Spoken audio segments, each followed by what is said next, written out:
Hey, what's up, guys? Welcome to B Sports Picks. Today, I'm going to give you guys one very strong play in baseball. It is a little bit expensive, but I'm not willing to risk how hot the other team has been. So I'm going to go with the money line. It's going to be a little more expensive. I'm going to explain why that is, and there is a little bit of a risk, but it should still be an overall very strong play. In the free picks, we're 20-4 in the last like 6 or 7 days. So we've only lost four losses and 20 wins in the free picks. Yesterday we went 6-1 in the VIP. If you're interested in the VIP, make sure you go to the link in the description where it says 1 day pass, 1 week pass, 1 month pass. If you want the 1 week, type in the code word Beast Week and you get 50% off for that. So again, guys, 20-4 run. This is the record right here. And I did not give out a play yesterday. I was just too busy with family stuff. So I did not give out a play for free yesterday. However, in the last like 6 days, we've given a 20 wins, 4 losses. In the VIP was 6-1 yesterday. Here's very quickly the breakdown of what happened in the VIP. The Tigers game was canceled, so we had Cardinals and Rangers that came through. We had Paul Goldschmidt and Francisco Ortiz to get a hit that came through. Alec Burleson, Otto Lopez to come through. Now the one loss that we did have, which was one of the stronger ones, was Shohei Ohtani to get a hit. He did not get a hit, so that was a loss. And then Brian Reynolds to get a hit, and then 2 under no run first innings, and then another no run first inning. And like I said, the Tigers was canceled. So overall, almost a perfect day, except for Shohei Ohtani did not get a hit.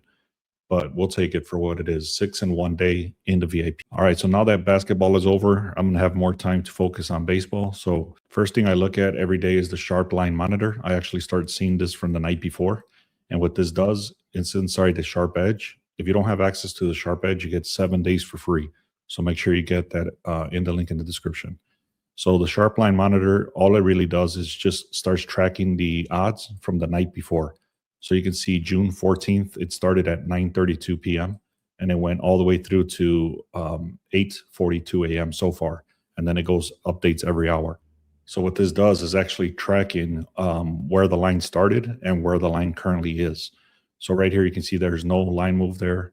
This one, the Nationals moved, 5 points. The Reds moved 2 points. And this little green symbol is just telling you where it's going and what direction. And the red is telling you, obviously, it's going in the other direction. So you can see the Cubs right here is 182, and it started at 182. It's currently 190, so it is going in their favor. And then the consensus, what this means is that across all books, the average is actually 207. So it went from 182 to 207 in the books. And you can see that right here broken down. These are all the pretty much the bigger books in the States. And if you average these out, it turns out to be right around 207. Okay, that's the consensus. Anyways, Detroit Tigers, right there, it shows that they're going to go in their favor. The Diamondbacks going in their favor, Pirates, and the Rays. Also, there's another thing I don't really talk about on here, but it does say flagged by early line movement. What this is it's called the system is called Palygorian. And what this Palygorian is that it looks at all the key data points even before the odds. So even before it looks at any of the odds, this is what the line makers use. And it's telling you that these are the 2 strongest teams right here. It's the Cubs and the Dodgers. So basically, like I said, it doesn't use any odds at all. It just uses all the raw data that it has, and it compares both teams. So always take a look down here. This is just pretty much a confirmation that the Cubs are actually very decent today. All right, next thing I like to look at is the projections. You can see Phillies are supposed to win. Cubs are supposed to win by 2.5. Astros are supposed to win. Diamondbacks are supposed to win. And then the Dodgers are supposed to win. Out of all these, the one I'm going to give is this one here, which is the Cubs. You can see they're supposed to win by 2.5. Now, there is some risks. So that I wanted to explain that, what those are. So you can see it did start at a 1. I already explained that. Right here it says 185, but as you saw on the other screen, is actually moving more than that. 85% of the bets, 88% of the money's coming in on the Cubs, 67% win probability. So there's a huge pitching mismatch right here. Michael Lorenzen and Shada Amanaga. Shada Amanaga has a 4.4 ERA. Compare that to this huge 7.57 ERA for Lorenzen. So one thing to note right here, and you can see the grade for the pitchers is a B- versus an F. And then the bullpen is actually better as well. So right now, just so you know, these numbers are inflated and I've explained this in different videos. I'm not going to get into all the details, but basically, Colorado has been playing at home for the last like 8 games, and those numbers get super inflated. So this looks a little bit awkward on why I would be looking at Colorado, but you can see they're Colorado's number one in OPS in the last 7 days. What that means is that they're getting on base a lot. So again, it's because of the inflation of them playing at home. So it does show that the Colorado Rockies are better getting on base compared to the Cubs. But again, it's because of the inflation.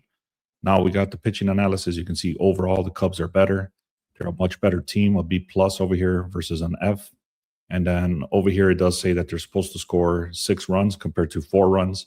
So that is a 2-run differential. Now, because of those inflated numbers, and Amanaga has been weak at getting strikeouts, I do like the Cubs, but I don't like them at the -1.5. That's the reason I'm not taking them. I'm taking the Cubs on the money line. I'm paying the extra juice. I think I got it for like 212 or something like that. So it is a little more expensive, but there's not really much else. I do have about 8 plays inside the VIP already, but most of those are batter props. There's very limited games today for baseball, so that's what I'm going with. The one last thing I'll say is that the Cubs outnumber Colorado in 8 out of the 10 categories for stats. So I do like the Cubs for today on the money line. If you guys haven't done so, make sure to subscribe. Make sure you leave a comment. I'm going to be picking one random comment, like once or twice a week or something like that, to give away 1 month for free. It'll be random, so I don't know if I'll do it today or yesterday's video or the day before that. So just if you want a chance to win the 1 month for free, make sure you leave a comment. Make sure you're subscribed. Share this with a couple of buddies that do the same thing, and make sure you like the video. Thank you so much. Let's have a great day.